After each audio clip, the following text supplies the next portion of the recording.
A millionaire discovers bruises on his daughter's body. But when he discovers the truth, his soul collapses. What is about to be revealed will either destroy or save what remains of this family. Watch this story until the end. You'll be surprised by it. If you like stories of love, romance, subscribe to this channel. We post videos like this every day, continuing.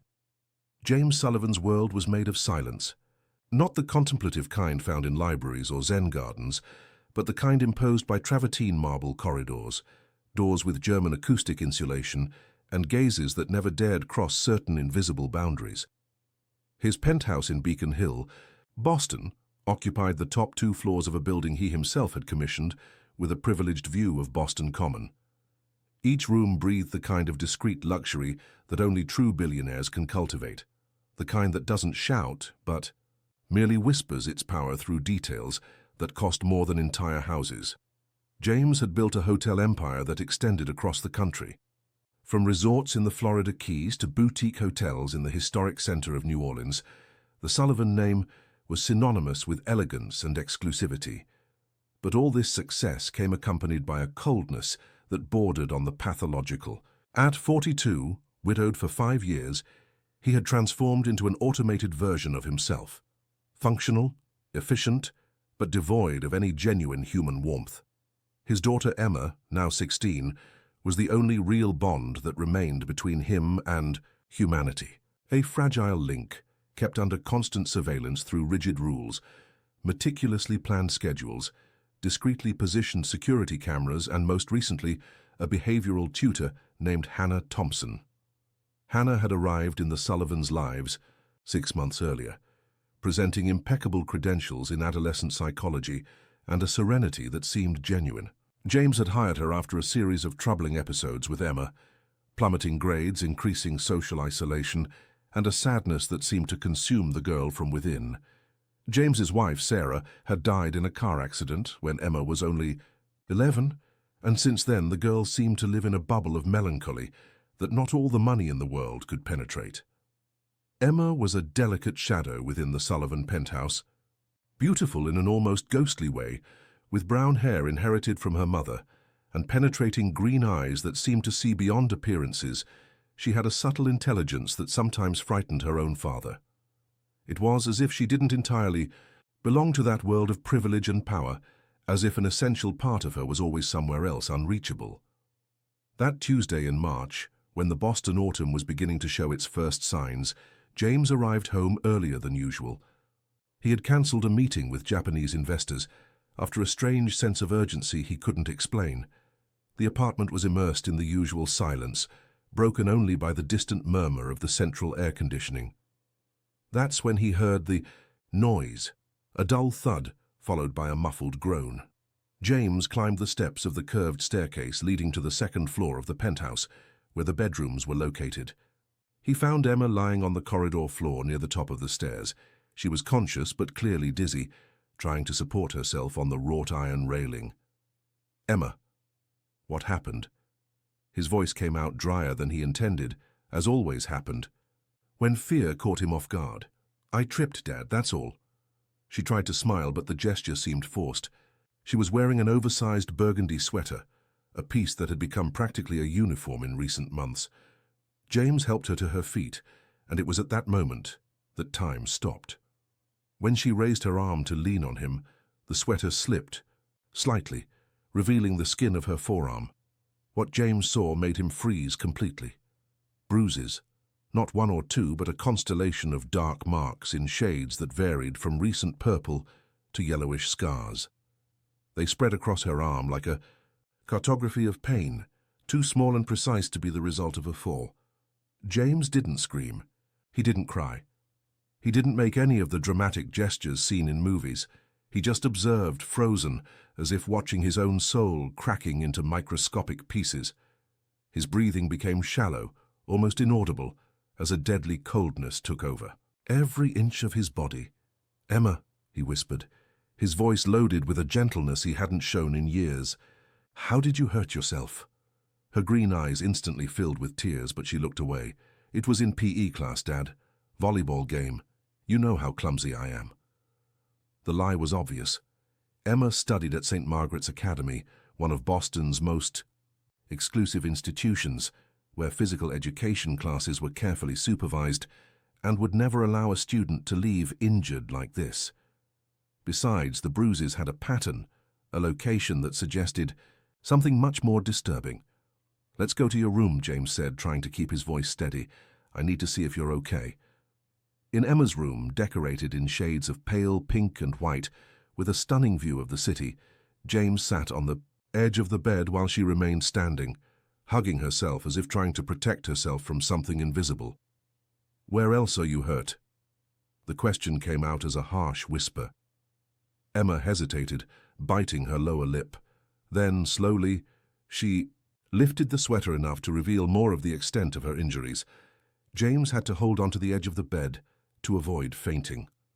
The marks spread across her torso, small, round, some already healed, others still fresh. James's world collapsed in that moment, not in a dramatic or explosive way, but like a building imploding upon itself in slow motion. Every certainty he had about his life, about his ability to protect those he loved, about his control over his own universe, simply dissolved. "Who did this to you?" The words came out between his teeth, loaded with a contained fury that made his hands tremble. "Nobody. Dad." Her voice was almost inaudible. I hurt myself sometimes." The confession hit James like a punch to the stomach. Self-harm. The word echoed in his mind like a funeral bell. His daughter, his little Emma, was deliberately injuring herself. And he hadn't noticed. What kind of father was he? What kind of man had he become? At that moment, Hannah appeared at the bedroom door. James hadn't heard her arrive. She had a silent way of moving around the house as if she floated instead of walked. She wore a simple navy blue crepe dress and had her brown hair tied in a low bun that highlighted the elegant line of her neck. "Sorry to interrupt," she said, but her voice carried no surprise. It was as if she already knew exactly what was happening. James turned to her, and for the first time really looked at her. Hannah Thompson was about 35, fair-skinned with some freckles on her face, brown eyes that seemed to hold ancient secrets. There was something about her that was simultaneously comforting and disturbing, a serenity that seemed to come from someone who had been through hell and back. "You knew," James said. It wasn't a question. Hannah entered the room and closed the door behind her. "Yes, I knew." The coldness in her voice, the complete absence of drama or defensiveness, disturbed James even more. He expected denials, explanations, tears, perhaps. But Hannah simply stared at him with those penetrating brown eyes and waited. "And you didn't tell me." His voice was dangerously low. "Emma asked me not to tell you," Hannah replied. "And I thought she should have the right to choose when and how you would know." James rose from the bed with a sudden movement that made Emma take a step back. The fury he felt was ancient, deep, an anger at himself that now found an external target. "You were hired to take care of my daughter, not to hide things from me." "I was hired to help your daughter," Hannah corrected without changing her tone, "and sometimes that means protecting her from you too." The words hit James like a slap. He opened his mouth to respond, but nothing came out. Because deep down, in a part of himself that he desperately tried to ignore, he knew she was right. Emma had shrunk into a corner of the room, watching the tension between her father and the tutor as if watching a horror movie. Hannah noticed and approached her, extending her hand naturally. "It's going to be okay," she said to Emma, and there was a certainty in her voice that made James wonder how she could have such conviction. "Get out," James said to Hannah, his voice hoarse. "Get out of my apartment, now." Hannah looked at him for a long moment, and James had the strange feeling that she was reading his soul, cataloguing every fear, every wound, every broken piece that he tried to hide behind custom-made suits and 8-digit bank accounts. "All right," she said finally. "But before I go, there's a question I need to ask." James waited, tense. "Have you ever heard your daughter cry in her sleep, Mr. Sullivan?" The question hit him like lightning. No, he had never heard. Because his room was on the opposite side of the penthouse, isolated by walls that blocked any sound. Because he had built his life in a way that he didn't have to hear anyone's pain, not even his own daughter's. Hannah didn't wait for an answer. She simply turned and left the room, leaving James alone with Emma and the crushing weight of his own failure as a father. That night, James couldn't sleep. He stayed in his office, looking out the window at the lights of the city that never slept, trying to understand how he had reached that point, how he had become so distant from his own daughter that she preferred to hurt herself rather than talk to him about her problems. At 3 in the morning, he made a decision.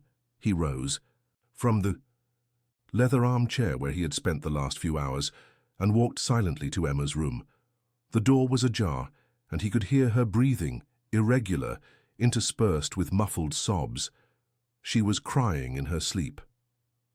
James remained there, at the threshold of the door, listening to his daughter's sounds of pain, and felt something inside him breaking completely. Hannah was right. He had failed monumentally, not just as a father but as a human being. The next day, when Emma went to school, James called Hannah. She answered on the second ring, as if she had been expecting the call.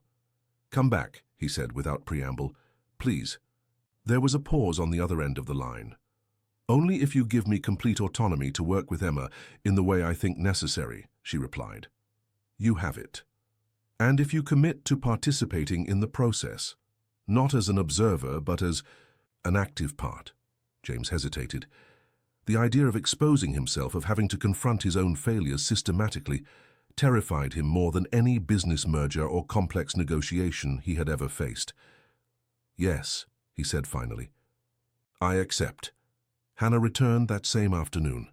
When James arrived home, she was in the living room with Emma, not talking about the bruises or about self-harm, but helping the girl with a 1,000-piece puzzle that depicted a landscape of the Tuscan countryside. "How are you feeling today?" Hannah asked Emma, without taking her eyes off the puzzle pieces. "Empty," Emma answered, with an honesty that made James stop in the middle of the living room, as if someone had dug out everything that existed inside me and left only the hole. Hannah nodded, as if this were the most natural answer in the world. "And when you hurt yourself, what happens to that hole?" "It stops hurting for a while. The physical pain takes the place of the other pain, and it's easier to deal with because I can control it." James sat in a nearby armchair, feeling like an intruder in his own home but unable to leave. It was the first time in years that he heard his daughter speak so openly about her feelings. "Makes sense," Hannah said. "Your mind found a way to deal with a pain that seemed impossible to bear. But now we're going to find other ways, ways that don't hurt your body." "And if I can't?" Emma's voice was small, vulnerable. "You will, and you won't be alone." James observed the interaction between them, and something strange happened. For a moment, he saw himself 15 years younger, sitting in a room very similar to that one, having a similar conversation, but he couldn't remember with whom, or about what. The memory was there, nebulous, trying to emerge, but he pushed it back into the depths of his mind. In the following weeks, James began to notice subtle changes in Emma. She was still sad, still isolated herself sometimes, but there were moments of lightness that he hadn't seen in years. And Hannah. Hannah was always present, like a benevolent shadow that seemed to understand things about his daughter that he had never noticed. One night, he found her in the penthouse library, reading a book of poetry while Emma slept. The library was the most intimate room in the house, with mahogany shelves that went from floor to ceiling and a gas fireplace that created a cozy atmosphere even in the heat of Boston. "You don't need to stay here so late," he said, serving 2 glasses of a red wine he had brought from a recent trip to Tuscany. Hannah accepted the glass but didn't drink immediately. "I like to read here, it's peaceful." "What are you reading?" "Mary Oliver. When it's over, I want to say all my life I was a bride, married to amazement." It's a verse that always impresses me. James sat in the armchair opposite to hers, studying, her face in the soft light of the fireplace. There was something about her that intrigued him in a disturbing way, an ancient sadness that she carried like a second skin, but that didn't prevent her from finding beauty in the world. "Can I ask you a personal question?" he said. Hannah looked at him over the book, waiting. "Why did you decide to work with teenagers?"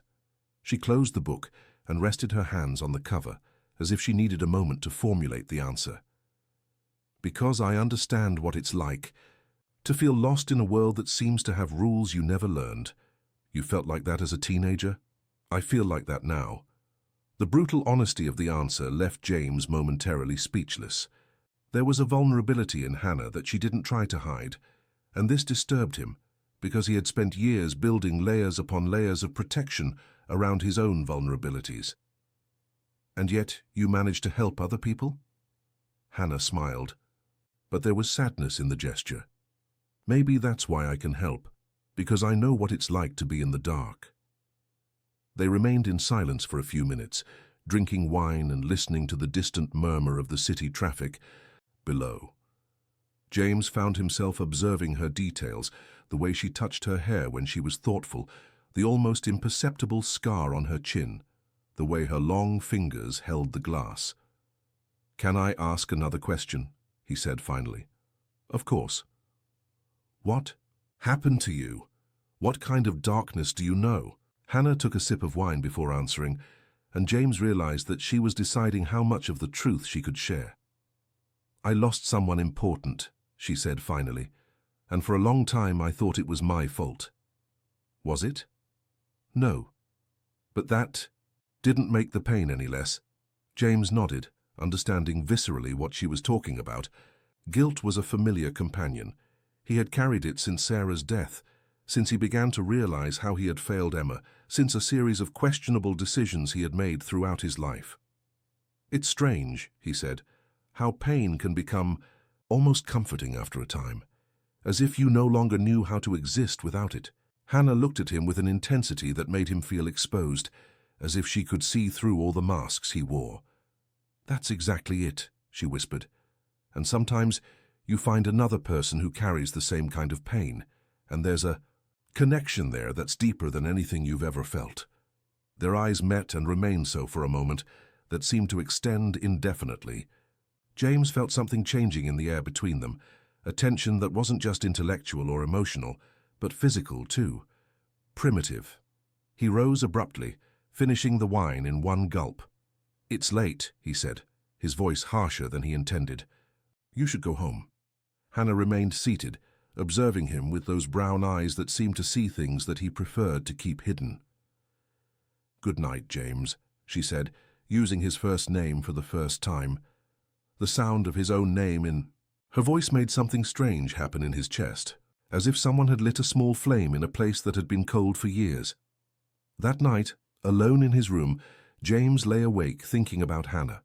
Not just about her professional competence or how she was helping Emma, but about her as a woman. About the ancient sadness she carried, about the way her lips curved when she smiled, about the way her hands moved when she spoke. It was dangerous.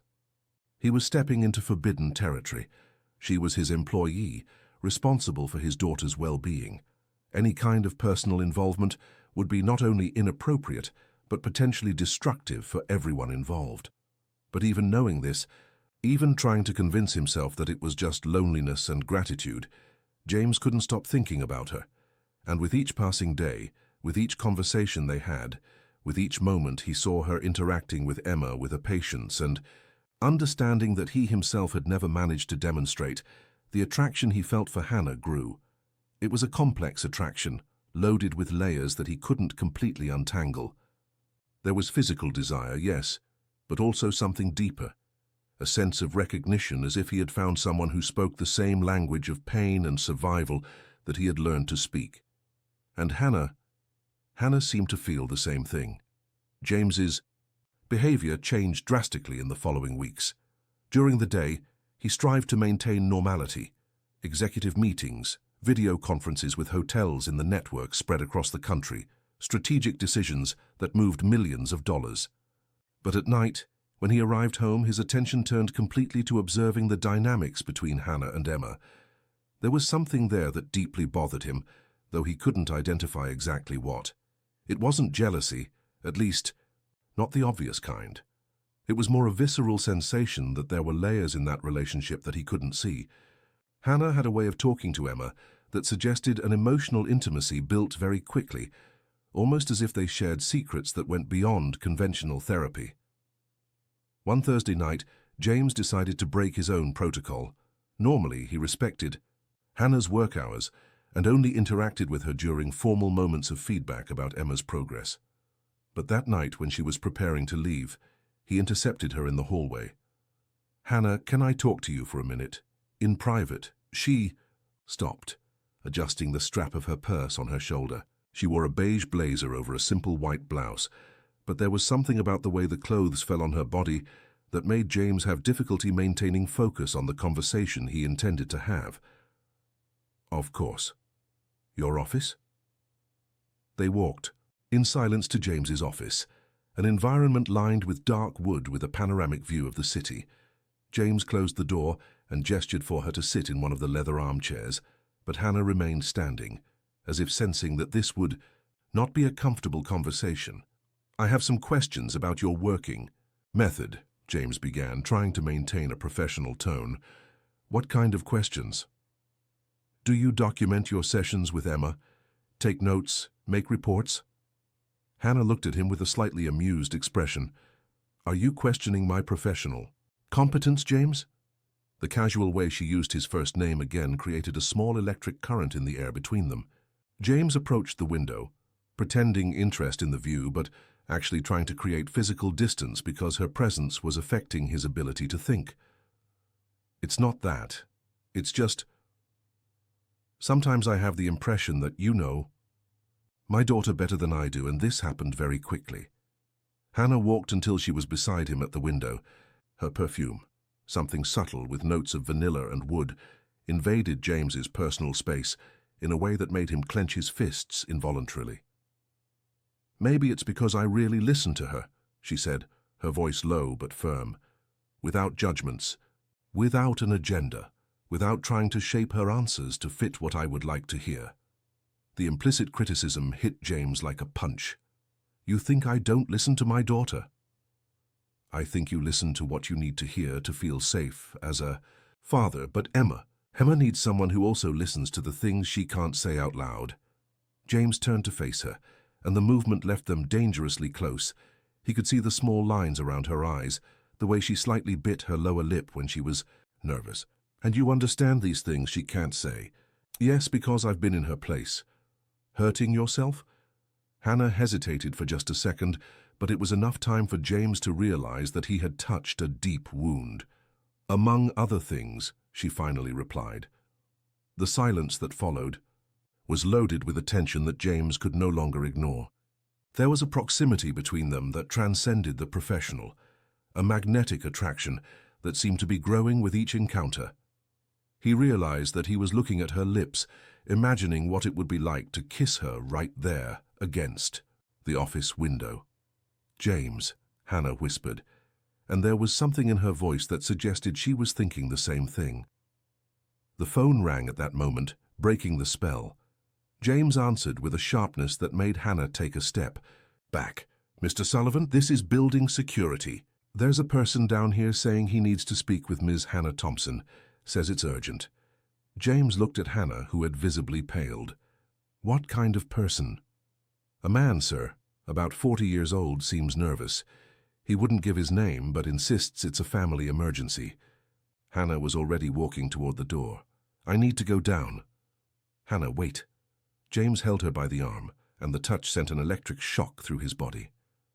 "Who is this person?" Her eyes filled with tears, but she composed herself quickly. "Someone from my past, someone who shouldn't be here." "Want me to go down with you?" For a moment, James thought she was going to accept. But then Hannah shook her head and left the office without looking back. James stood there, watching the city through the window, but his mind was completely focused on Hannah. There were secrets there, layers of history that she wasn't sharing. And for the first time since he had met her, James felt a pang of something he couldn't name, jealousy mixed with concern, desire mixed with possessiveness. 15 minutes later, Hannah returned. Her eyes were red, as if she had been crying, and there was a rigidity in her movements that wasn't there before. "Everything okay?" James asked, approaching her. "I need to talk to you," she said, her voice trembling. "There are things about me that you need to know." They sat in the office, armchairs, but Hannah seemed unable to stay still. She would get up, walk to the window, sit back down like a caged animal. "The man who came looking for me, was my husband." James felt his stomach sink. "Was? We've been separated for 3 years, but legally still married." She stopped pacing and faced him. "He wants me to come back home, to Portland, Maine." "And do you want to go back?" The question came out more loaded with emotion than James intended. Hannah noticed, and something changed in her expression, a softness that wasn't there moments before. "No, I don't want to go back, not to him." "Then what's the problem?" Hannah sat down again, but this time in the armchair closest to James's. She extended her hand and, to his surprise, lightly touched his hand. "James, there are things about me that you don't know. Things that could completely change your opinion about my ability to care for Emma." "What kind of things?" Hannah took a deep breath as if preparing to dive into very cold water. "I had a son, Ethan. He died when he was 8 years old." The revelation hit James like lightning. Suddenly, many things about Hannah began to make sense. The way she looked at Emma, the infinite patience, the deep understanding about emotional pain. "How did he die?" "Drowning. We were at a beach in Maine near home. It was late afternoon. The sea was calm. Ethan was an excellent swimmer, better than most children his age." Hannah's voice began to falter. "I looked away for 5 minutes, 5 minutes to take a work call. When I looked again, he had disappeared." James felt a tightness in his chest.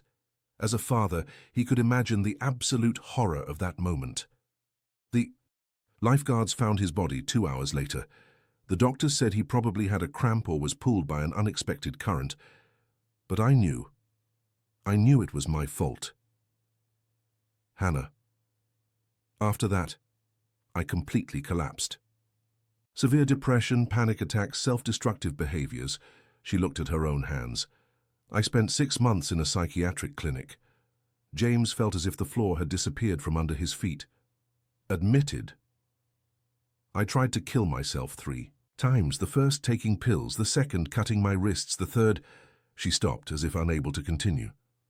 "The third, I threw myself into the same beach where Ethan died. I wanted to drown in the same place as him, but a fisherman saw me and pulled me out of the water." The silence that followed was absolute. James tried to process everything he had just heard, tried to fit this new information into the image he had of Hannah. The serene and competent woman who was helping his daughter had gone through a trauma so devastating that it had taken her to the edge of sanity. "My husband. Ex-husband. He couldn't handle my collapse. He said I was obsessed with death, that I was destroying myself and destroying our marriage. He wanted me to move on, as if it were possible to forget a dead child. And now he wants you to come back." Hannah gave a bitter laugh. "Now that I'm better, now that I've managed to rebuild my life, he thinks he can simply show up and take me back." James got up and went to the bar in the corner of the office, serving 2 generous measures of Scottish whiskey. He offered one to Hannah, who accepted and drank it in one gulp. "There's more," she said, looking at the empty glass. "More what?" "My psychology education. It exists, but not in the way you think." James felt a chill down his spine. "What does that mean?" "I started the course before Ethan was born. I did 3 years, was in my last year when I got pregnant. I suspended my enrollment to take care of him and never went back to finish." The room began to spin around James. "You don't have a degree?" "No, and I'm not registered with the psychology board." "So you're a fraud?" The word came out harsher than James intended, and he saw Hannah flinch as if she had been slapped. "I am a woman who lost everything, who went to the bottom of the pit and managed to climb back up. I am someone who understands pain in a way that no book or course can teach." Her voice was firm now, loaded with dignity. "I don't have a diploma, but I have something more valuable. I know exactly what it's like to want to die, and I know what it's like to find reasons to live." James walked to the window, trying to organize his thoughts. Hannah had lied to him, forged her identity, her credentials.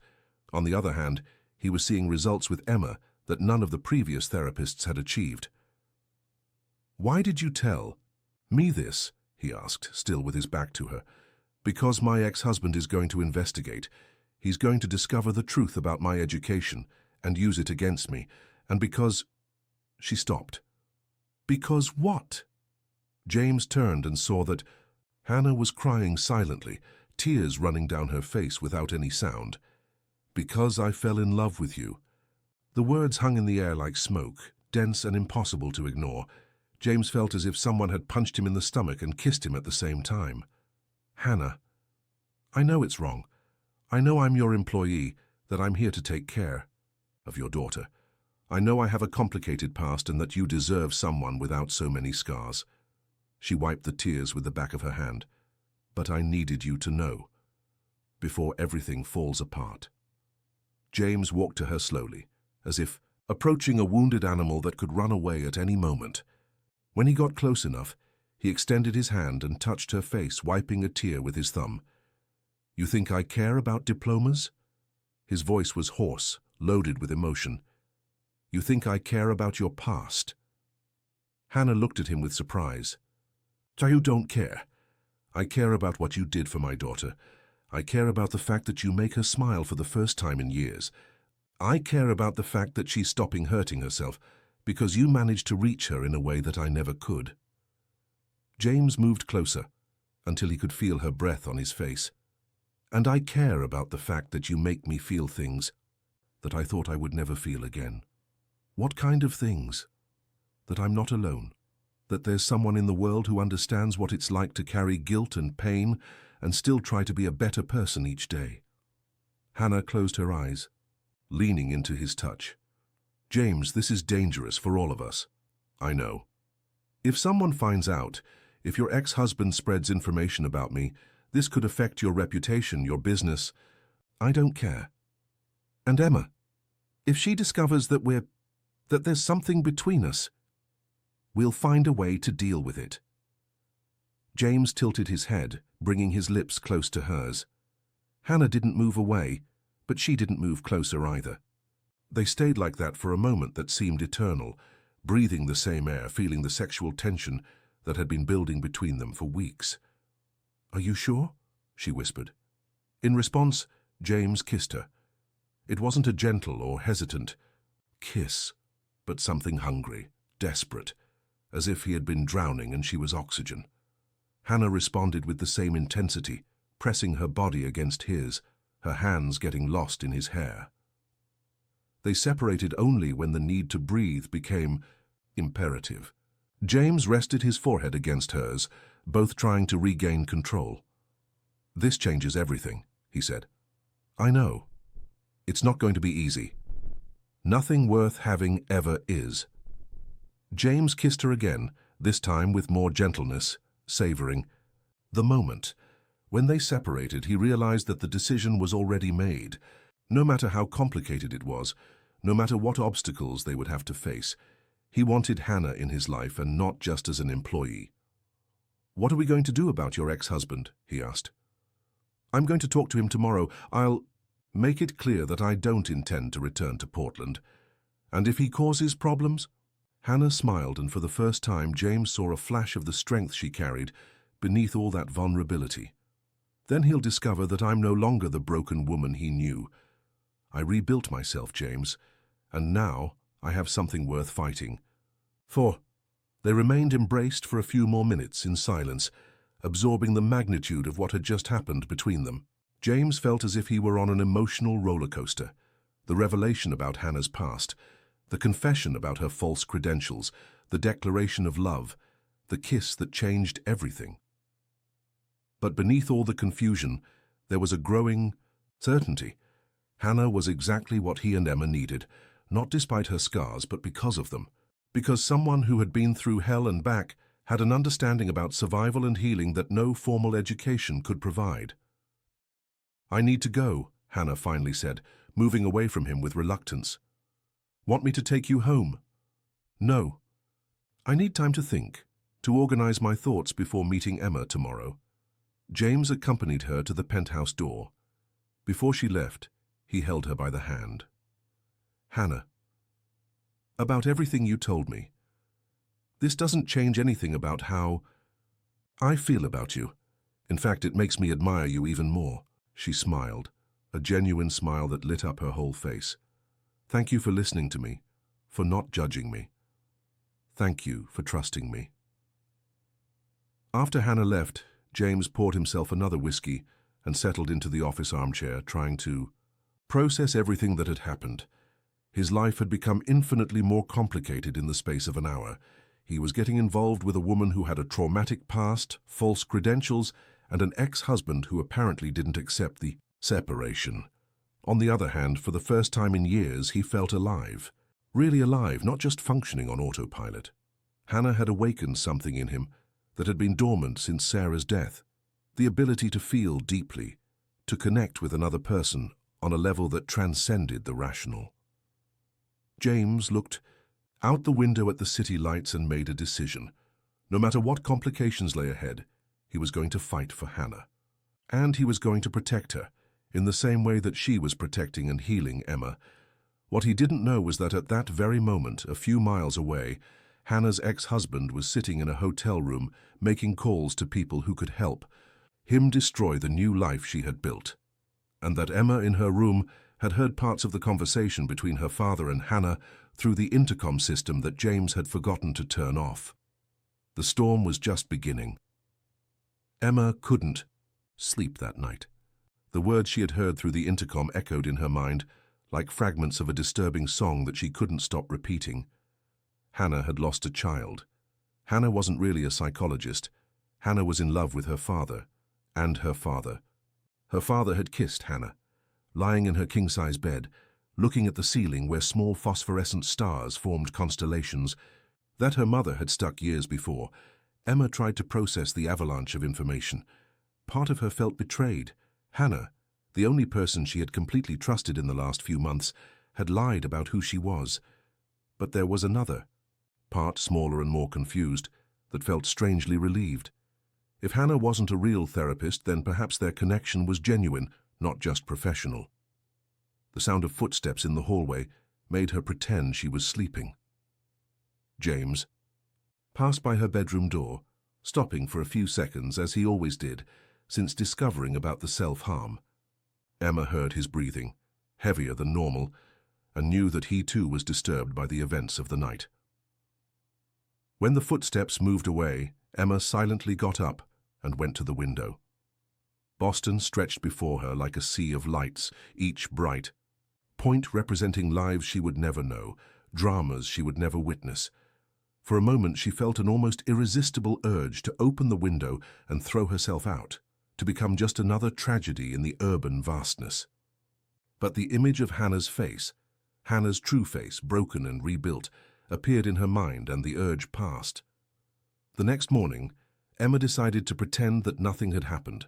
She went down for breakfast wearing one of the sweaters that had become her uniform, greeted her father with a kiss on the cheek, and sat at the granite table in the American kitchen. James was visibly nervous, checking his phone more than usual and avoiding direct eye contact. "Is Hannah coming today?" Emma asked, trying to sound casual while spreading berry jam on a piece of toast. "Yes, around 2 in the afternoon." James hesitated. "Emma, if one day you wanted to talk to me about anything, about how you're feeling, you would know that you can, wouldn't you?" Emma looked at her father, really looked, perhaps for the first time in months. She saw the lines of tiredness around his eyes, the tension in his shoulders, the way he held his coffee cup as if it were an anchor. "I know, Dad. Because sometimes I have the impression that you're very far away, as if you were living in a bubble that I can't reach. Maybe because you never really tried to enter the bubble." The words came out harsher than Emma intended, and she saw James flinch. For a moment she thought about apologizing, about softening the blow, but there was a truth there that needed to be said. "You're right," James said finally. "I built walls around myself after your mother died. And I ended up building walls between us too." "Why?" James put the cup on the table and looked at his hands. "Because I was afraid. afraid of losing you too. I thought that if I kept a safe distance, if I controlled everything around you, you would be protected. But I ended up protecting you from myself." Emma felt tears burning in her eyes. It was the most honest conversation they had had in years, and she knew it had been motivated by Hannah. Even lying about her credentials, Hannah had achieved something that no previous therapist had managed, breaking the barriers that separated father and daughter. "Dad, I heard you last night." James froze. "What?" The intercom was on. "I heard everything. About her son, about her not being a real psychologist, about you two." The silence that followed was dense, loaded with possibilities. James seemed to be calculating damages, trying to decide how much truth to reveal. "How do you feel about that?" he finally asked. Confused, hurt because she lied. But also, Emma paused, trying to find the right words. "Also happy for you.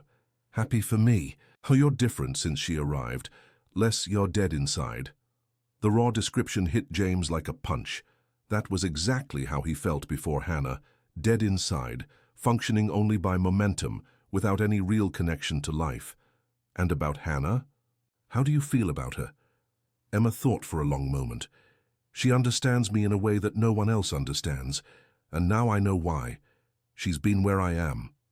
Where are you? In a place where the pain is so great that it physically hurts, just to exist, where you would do anything to make it stop, including hurting yourself. James got up from the table and went to Emma, kneeling beside her chair. "Daughter, I'm so sorry. I'm sorry for not realizing, for not being present when you needed me." Emma threw herself into her father's arms, and for the first time in years they truly embraced.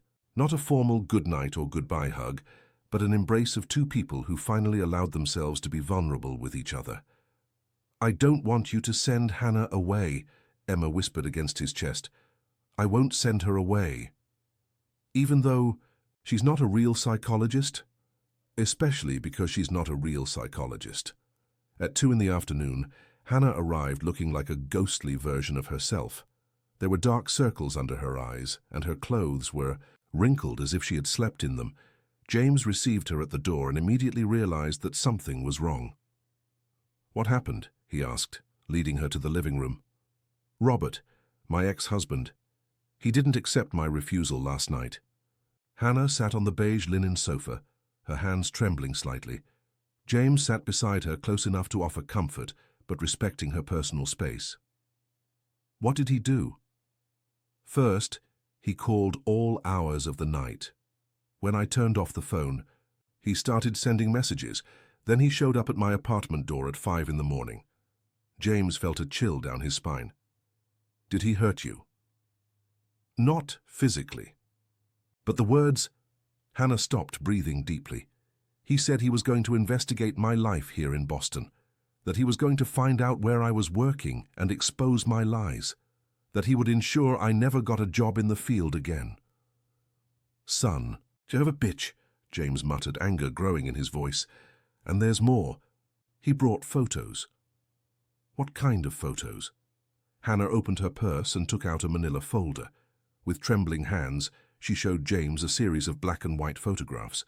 They showed an unrecognizable woman, disheveled hair, empty eyes, skeletal body in a hospital bed. "It's me during the psychiatric hospitalization." James looked at the photos, trying to connect the devastated woman in the images with the Hannah he knew. It was almost impossible. The woman in the photos seemed to be in a catatonic state, completely disconnected from reality. Robert said he was going to show these photos to you, to Emma, to anyone necessary to prove that I am unstable, dangerous. Can he legally do that?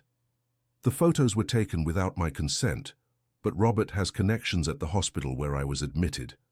He can make my life hell if he wants to. James closed the folder with the photos and put it aside.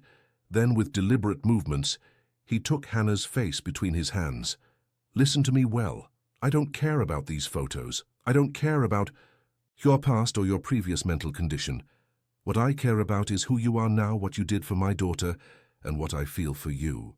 James, you don't understand. If these photos leak, if Robert tells his version of the story, Then we'll tell our version first. Hannah looked at him with surprise. Our version? The truth, all of it, that you lost a child, that you went through a devastating trauma, that you rebuilt yourself and now you're helping other people who go through the same kind of pain. People won't understand. They'll think I'm dangerous, unstable. Some people maybe, but the people who matter will understand that trauma doesn't define character, that survival is a strength, not a weakness. At that moment, Emma entered the living room. She had heard part of the conversation, and her expression was a mixture of determination and anger. "Where is he?" she asked. "Who?" Hannah replied, confused. "This Robert. Where is he staying?" James rose immediately. "Emma, you're not going to get involved in this." "I'm already involved, Dad. Hannah helped me." When no one else could. She understood me when I didn't even understand myself. If this man wants to hurt her, he'll have to go through me first. The strength in Emma's voice surprised both James and Hannah. It was the first time in years that she had shown passion. For something. Willingness to fight. "Emma," Hannah said softly, "I appreciate what you're trying to do, but—" "No, Hannah. You taught me that sometimes we need to fight for the people we love, that we can't simply accept being a victim forever." Emma's words echoed through the room with an intensity that left everyone in silence. James realized that his daughter had grown in the last few months, that the fragile and self-destructive girl was transforming into a young woman with strength and purpose. "All right," James said finally, "let's fight. But let's do it right. In wise." The next 2 hours, they elaborated a plan. James would use his media contacts to tell Hannah's story before Robert could distort it. A well-known journalist, who had done several pieces on the Sullivan hotel chain, agreed to hear their version.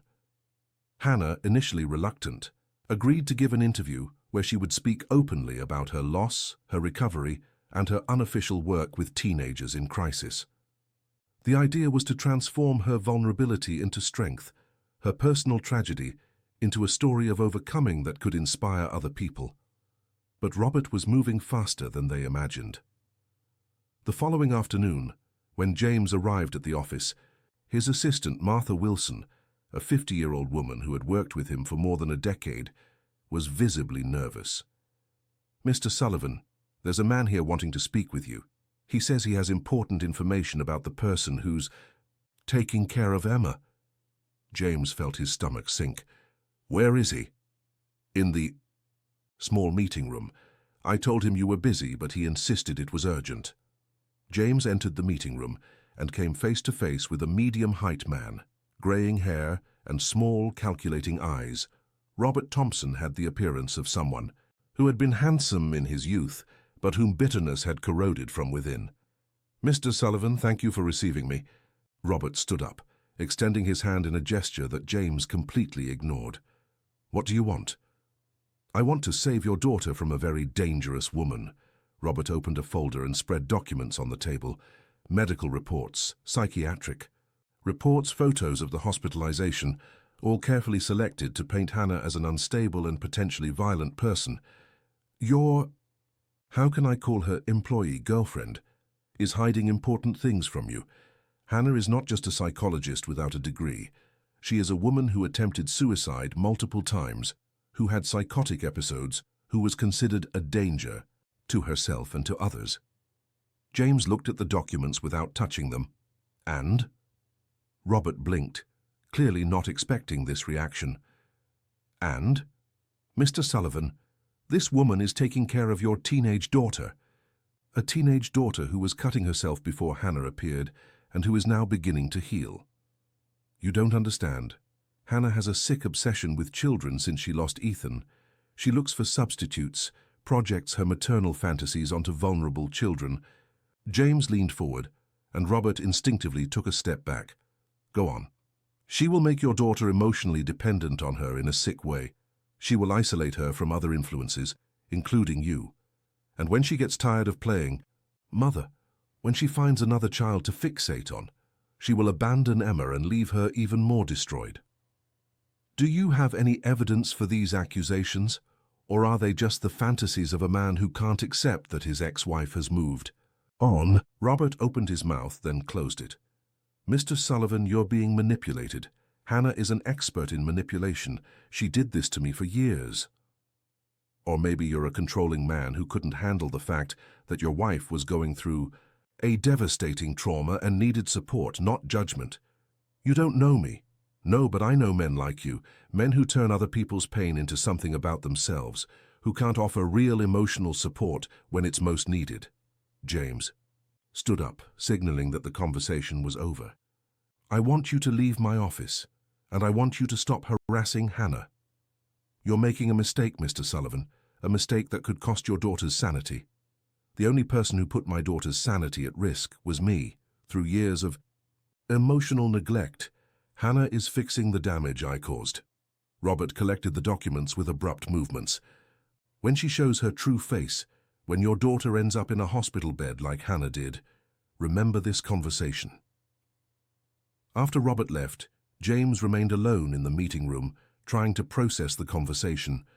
There was a small part of him, a part that he hated to admit existed, that wondered if Robert could be right about something.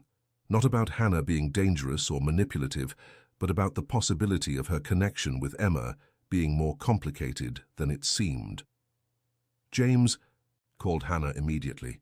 He was here, he said as soon as she answered. Robert, what did he want? To convince me that you're dangerous for Emma. He showed medical reports, hospitalization reports. There was silence on the other end of the line. Hannah, are you there? I am, James. Maybe he's right. What? Maybe my connection with Emma is sick. Maybe I'm projecting my need to be a mother again onto her. Hannah, no, don't let him plant these doubts in your head. But what if it's true? What if I'm hurting her without realizing it? James could hear the panic growing in Hannah's voice, and he knew he needed to act quickly. Where are you? At home. I'll be there in 20 minutes. Don't make any hasty decisions. Don't talk to Robert. Don't do anything until I get there. James. 20 minutes, Hannah. Wait for me. Hannah's apartment was in a discreet building in Cambridge, far from the ostentatious luxury of Beacon Hill. When James arrived, she opened the door wearing jeans and a simple t-shirt, her hair loose and her eyes red from crying. The apartment was small but cozy, decorated with vintage furniture and plants that created a warm atmosphere. There were photos on the walls, but James noticed that none were of Ethan, as if Hannah couldn't bear to have the face of her dead son always visible. He called me after he left your office, Hannah said, serving herself a glass of water in the American kitchen. He said you were going to send me away after you thought more about what he had said. And you believed him? I don't know what to believe anymore. What if my way of connecting with Emma is really sick? What if I'm using her to fill a void that should never be filled? James approached her, taking the glass from her trembling hands and putting it in the sink. Hannah, look at me. She raised her eyes and he saw all the fear, all the insecurity that Robert had deliberately planted there. When you look at Emma, what do you see? A lost girl who needs help. No. When you really look at her, without filters, without your own projections, what do you see? Hannah thought for a moment. I see an intelligent and sensitive person who is trying to understand how to live in a world that doesn't make sense to her. I see someone who has the potential to be extraordinary, but who needs support to discover how to get there. And when you looked at Ethan, what did you see? Hannah's eyes filled with tears. My son, my responsibility, my reason for existing. Do you see the difference? Hannah nodded slowly. With Ethan, everything was about me. My need to be a good mother, my identity as a mother. With Emma, it's about her, about what she needs, not about what I need. Exactly. And that's what Robert can't understand, because for him, relationships have always been about power and control. James took Hannah's face between his hands, forcing her to maintain eye contact. You're not using Emma to replace Ethan. You're using your experience with loss and trauma to help another person who is going through difficulties. There's a huge difference. How can you be so sure? Because I see how Emma responds to you. It's not sick dependence, it's trust. She trusts you in a way that she doesn't trust anyone else, including me." Hannah leaned on him, and James embraced her, feeling the tension gradually leave her body. "Robert will keep trying to separate us," she said against his chest. "Let him try. We are stronger than he imagines." But even as he said this, James knew they were just at the beginning of the storm. Robert had shown himself to be more determined and manipulative than they had imagined, and James had a disturbing feeling that the worst was yet to come. That night, when Hannah arrived for dinner at the penthouse, James had suggested that she dine with them more frequently to strengthen the sense of family. Emma seemed more animated than she had been in weeks. "I decided something," she announced as they ate the shrimp risotto that the cook had prepared. "What was it?" James asked. "I want to do a presentation at school about mental health, about what it's like to live with depression and anxiety, about self-harm, about how to find help." Hannah stopped eating, clearly surprised. "Emma, are you sure? This could be very exposing." "I know. But if my story can help even one person not feel so alone, it's worth it." James felt a wave of pride so intense that he had to blink to not cry. His daughter was transforming before his eyes, finding strength in vulnerability, purpose in pain. "I completely support it," he said. "And if you want, I can talk to the school administration to ensure you have all the necessary support." "Actually," Emma said, looking at Hannah, "I was wondering if you could help me prepare the presentation, since you understand this kind of thing." Hannah was clearly moved. "It would be an honor, Emma." It was in this moment of family happiness that James's phone rang. The number was unknown, but something about the timing of the call made him answer. "Mr. Sullivan? This is from the Boston Globe. We would like to ask a few questions about Hannah Thompson, who works with your daughter." James's blood froze. "What kind of questions?" "We received information that Ms. Thompson has a concerning psychiatric history and that she is performing psychology activities without proper qualification. Would you like to comment?" James immediately hung up the phone, but the damage was done. Robert had taken his war to the next level, and now they were dealing not just with personal blackmail, but with public exposure. Hannah had gone pale during the call. "It was about me, wasn't it?" Robert leaked information to the press. The apartment fell into absolute silence.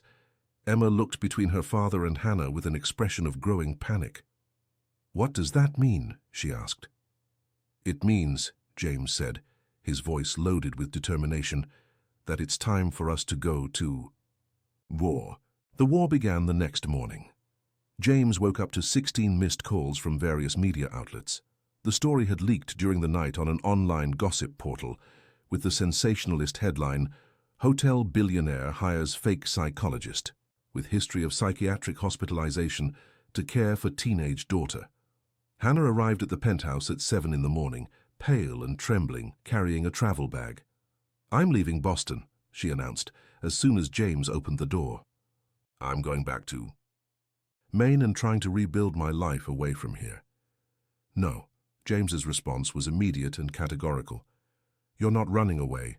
We're not running away." "James, did you see the news? They're painting me as a dangerous lunatic. Your reputation, your business, everything could be affected if I stay here." James took the bag from her trembling hands and threw it on the entrance hall floor. "My reputation was built on decades of serious work and quality hotels. It won't be destroyed by gossip, and even if it were, you're worth more than any business." "And Emma? How will she handle the scandal at school, with the parents of the other students knowing that her psychologist is a fraud?" It was at this moment that Emma appeared at the top of the stairs, still in pajamas, but with a determined expression that James hadn't seen since before Sarah's death. "Hannah, you're not a fraud," Emma said, slowly descending the steps. "You're the most real person I've ever met. Emma, you don't understand the implication." "I understand perfectly. I understand that there are cruel people in the world who use others' pain to feel powerful. I understand that Robert is one of those people." Emma stopped in front of Hannah, taking her hands. "But I also understand that you saved me. Literally saved me. And I won't let him destroy that." James observed the interaction between them, feeling a mixture of pride and terror. Emma was showing a strength he didn't know she possessed, but at the same time, she was placing herself at the center of a media storm. "What do you want to do?" Hannah asked Emma. "I want us to do that interview that Dad suggested, but not just you, me too. I want to tell my story, explain how you helped me, show everyone that your academic background is much less important than your ability to understand and heal people." "Emma, are you sure? Once this interview airs, there's no going back. Your privacy, your normal life." "Normal?" Emma gave a bitter laugh. "I've spent the last 2 years cutting myself, Dad. Normal is the last thing my life has been." James felt like he had been punched in the stomach. Hearing Emma talk so casually about self-harm still made him physically sick, but he also admired her courage in facing reality head-on. "All right," he said finally. "We'll do the interview, but we'll do it right. I'm going to hire the best PR firm in Boston. We're going to control the narrative instead of reacting to it." In the next 6 hours, the penthouse transformed into an operations center. PR advisors, lawyers, crisis management experts, all gathered to transform a scandal into a story of overcoming. The strategy was simple: complete transparency, humanizing Hannah through her pain and her healing journey, and presenting Emma as a living example of the effectiveness of Hannah's work. The interview was scheduled for the highest-rated program on American television, hosted by Anderson Cooper on CNN. It would be broadcast live on Sunday night, prime time, national audience. But Robert wasn't standing still. On Thursday, 2 days before the interview, he showed up at St. Margaret's Academy during lunch hour. Hannah had gone to pick up Emma for a routine medical appointment when she encountered a small commotion in the school courtyard. Robert was at the center of a group of parents, showing the same photos he had taken to James, Hannah in a catatonic state in the psychiatric clinic. His voice carried a theatrical indignation that made some parents nod in agreement. "You send your children to one of the most expensive schools in the country precisely to protect them from dangerous influences," he was saying. "And now you discover that a teenager at the school is being treated by a woman who has attempted suicide multiple times?" Hannah felt the blood freezing in her veins. Emma was beside her, and she could see the horror growing on the girl's face. This woman had documented psychotic episodes. She was considered a danger to herself and others. And you're going to stand there while she potentially contaminates the minds of your children. That's when Emma did something that surprised everyone. She walked to the center of the group, coming face to face with Robert. "My name is Emma Sullivan," she said, her voice clear and firm. "And this woman you're trying to destroy saved my life." The courtyard fell into absolute silence. Some students stopped what they were doing to observe the scene. Emma rolled up the sleeves of her sweater, revealing the scars from old cuts. "I did this to myself," she continued. "Every day for 2 years. No psychologist, no psychiatrist, no medication could make me stop. But Hannah could. Not because she has a diploma on the wall, but because she understands what it's like to want to die and choose to live." Robert tried to interrupt, but Emma wouldn't let him. "This man here," she pointed at Robert, "lost his wife when she needed him most. Instead of supporting her in the greatest tragedy of her life, he abandoned her in a clinic and disappeared. And now, because she found a new life, a new family, he wants to destroy everything." Murmurs began among the parents. The narrative was changing before Robert's eyes, and he could see that he was losing control of the situation. "The girl is being manipulated," he tried to argue. "This is exactly what Hannah does. She—" "Shut up," James's voice cut through. The air like a blade. He had arrived without anyone noticing, and his presence immediately altered the group's dynamics. "Mr. Sullivan," Robert tried to smile, "I was just trying to protect your daughter and the other children. You were trying to destroy the woman I love and who saved my daughter." James didn't hesitate to use the word love, and the sound of it echoed through the courtyard like a declaration of war. "And now you're going to leave before I call security. You're making a mistake that you'll regret for the rest of your life. The only mistake I made was not having kicked you out of my life the first time you appeared." Robert looked around. realizing he had lost his audience. The parents were clearly uncomfortable with his methods, and Emma's demonstration of courage had humanized Hannah in a way that his photos couldn't undo. "This isn't over," he said, putting away the photos. "Yes, it is," James replied. "And if you approach my family again, I'll use every resource I have to ensure you never bother another person again." Robert left the school, but James knew this was just a temporary truce. Men like Robert didn't give up easily, especially when they felt publicly humiliated. That night, the family dined at the penthouse in a strangely festive atmosphere. Emma seemed energized by the day's confrontation. Hannah was more relaxed than she had been in weeks, and James felt as if they had survived the worst of the storm. "You were amazing today," Hannah said to Emma as they ate dessert, a chocolate, lava cake that the chef had prepared especially. "I learned from the best," Emma replied, smiling. James observed the interaction between them, and for the first time in years, he could imagine a real future for his family. Not just survival, but genuine happiness. That's why what happened 3 hours later was even more devastating. James woke up at 2 in the morning with a strange sensation, a restlessness he couldn't explain. He got up to drink water and decided to check on Emma, as he had become accustomed to doing since discovering the self-harm. Her room was empty. At first, James thought she might be in the bathroom or the kitchen, but a quick search of the penthouse revealed that Emma had simply disappeared. The bed was made, as if she had never lain down. Her clothes were in the closet, but a small school backpack was missing. On the nightstand, James found a letter. Her slanted handwriting, carefully chosen words. "Dad, I need to go where the pain doesn't follow me. Don't look for me. Hannah will understand why. I love you both, but sometimes love isn't enough to fix everything that's broken. Emma." James screamed. A primitive animal scream that echoed through the penthouse and woke up the entire neighborhood. He immediately called Hannah, his hands trembling so much he could barely dial the number. "Emma disappeared," he said as soon as she answered. "What?" "She left a letter, said you would understand why." There was silence on the other end of the line. Then James heard Hannah begin to cry. "Hannah, talk to me." "What do you know?" I told her about the place where I lost Ethan, a place in Maine near Portland, an old vacation house that was abandoned after the accident." "What kind of place?" "A house by a lake. It was where I went when I wanted to be alone, to cry, to feel his presence. It was there that I tried to drown myself the third time." James felt the world collapsing around him. "You think she went there?" "I don't know, maybe. Emma knows all the details of the story. I told her because I thought it would help in her healing process, show that it was possible to survive extreme pain. I'm coming to pick you up. We're going to Maine now." "James, it could be dangerous if Emma really went there, if she's in the same mental state I was in." "Then we'd better get there as fast as possible." The flight to Portland lasted 2 hours that seemed like 2 decades.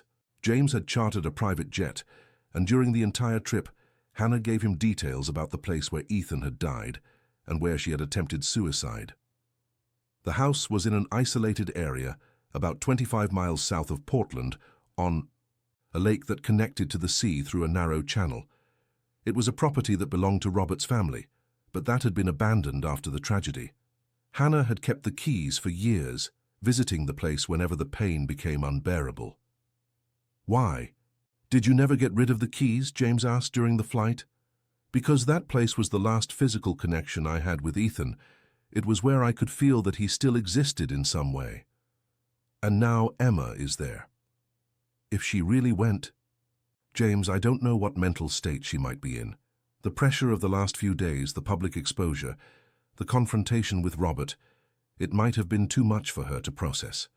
James took Hannah's hand, squeezing it tightly. "We're going to find her, and we're going to bring her back." They arrived at the lake at 6 in the morning when the sun was rising over the water. The house was a wood and stone construction, clearly abandoned for years. Broken windows, peeling, paint, a rotting deck that extended over the water.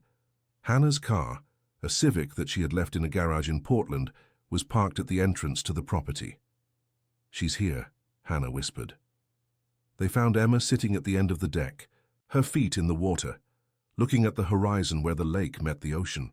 She was wearing jeans and a simple t-shirt, the school backpack beside her. She seemed calm, almost serene, but there was something in her posture that gave James a visceral fear. "Emma?" Hannah called softly. The girl turned, and James saw that she had been crying, but her eyes were dry now. There was a resolution there that terrified him. "I knew you would come," Emma said. "Hannah told me this was her place to feel pain. I thought maybe it would be my place too." James and Hannah approached slowly, as if dealing with an injured animal. "Daughter," James said, his voice broken, "why did you run away?" "Because I realized that no matter how much you love me, no matter how much Hannah understands me, I will always be the girl who cut herself. I will always be the billionaire's daughter who needed a fake psychologist not to kill herself." "That's not true." "Yes, it is, Dad. Yesterday at school, when I confronted Robert, I felt strong for a few minutes. I felt like I could overcome anything. But later, when we got home, when you were happy and relieved, I realized I was lying to myself." Hannah sat on the deck next to Emma, maintaining a respectful distance. "How so lying?" "I'm not strong. I'm not brave. I'm a 16-year-old girl who is broken inside and who probably always will be." "Emma," James tried to interrupt, but she continued. "Last night after dinner, I went to the bathroom and picked up a razor blade. I stood there, looking at it, wanting to cut myself again, and I realized that even with all the therapy, even with all your love, that urge will always be there." James felt as if someone had ripped his heart out of his chest. "And what did you do?" "I threw the blade away, but not because I felt strong, because I felt guilty. Guilty for disappointing you, for not being the healed person you think I've become." Hannah gently took Emma's hand. "Love, healing isn't never feeling pain again. Healing is learning to live with the pain without letting it destroy you." "But how? How do I live knowing that I'll always have this darkness inside me?" "The same way I live knowing that I'll always feel guilt about Ethan's death. The same way your father lives knowing that he wasn't the father you needed for years." Hannah took a deep breath. "The pain doesn't disappear, Emma. It transforms. It becomes part of who you are, but it doesn't have to define who you will be." James sat on the other side of Emma, creating a circle of protection around her. "Daughter, I spent years trying to protect you from everything, including from myself. I thought that if I controlled your environment, if I kept you physically safe, that would be enough.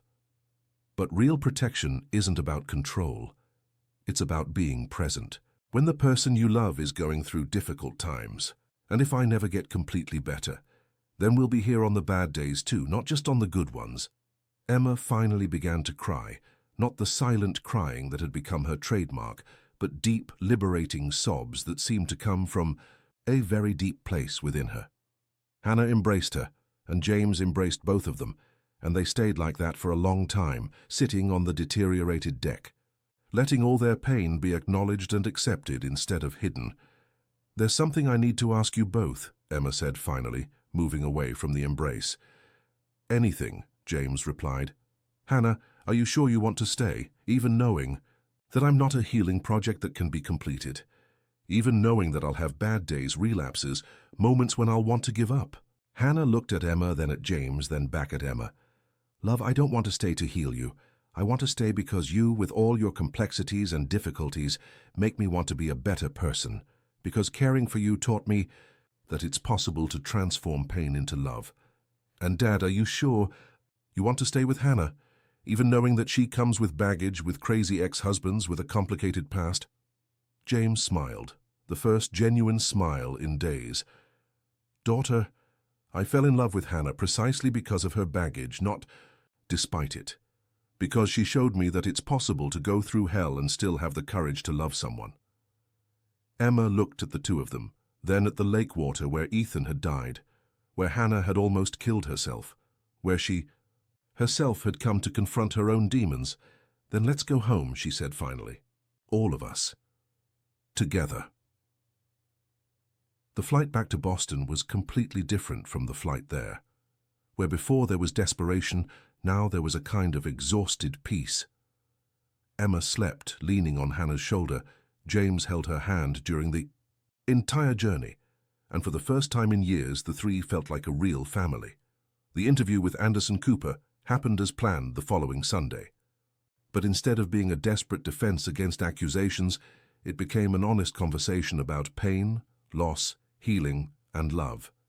Hannah spoke openly about Ethan, about her hospitalization, about how she had forged credentials because she knew she could help people like her. Emma talked about self-harm, about what it was like to live with depression, about how Hannah had taught her that strength wasn't never falling, but always getting back up. James talked about emotional neglect, about how professional success had become an excuse for not facing his own wounds, and about how Hannah had taught him that vulnerability wasn't weakness, but courage. The repercussion was immediate and positive. Instead of scandal, the story became an example of how families can heal through honesty and mutual support. Hannah received hundreds of messages from parents with children in similar situations, asking for help and advice. Robert made a few more attempts to cause problems, but after being threatened with a restraining order and losing public support, he finally gave up and returned to Portland. 6 months later, Hannah officially moved into the Beacon Hill penthouse, not as an employee, but as James's partner and Emma's second mother. They transformed one of the guest rooms into an office, where Hannah began to see clients, legally this time after returning to college to finish her psychology degree. A year later, in an intimate ceremony on the beach where James and Sarah had married, James and Hannah became husband and wife.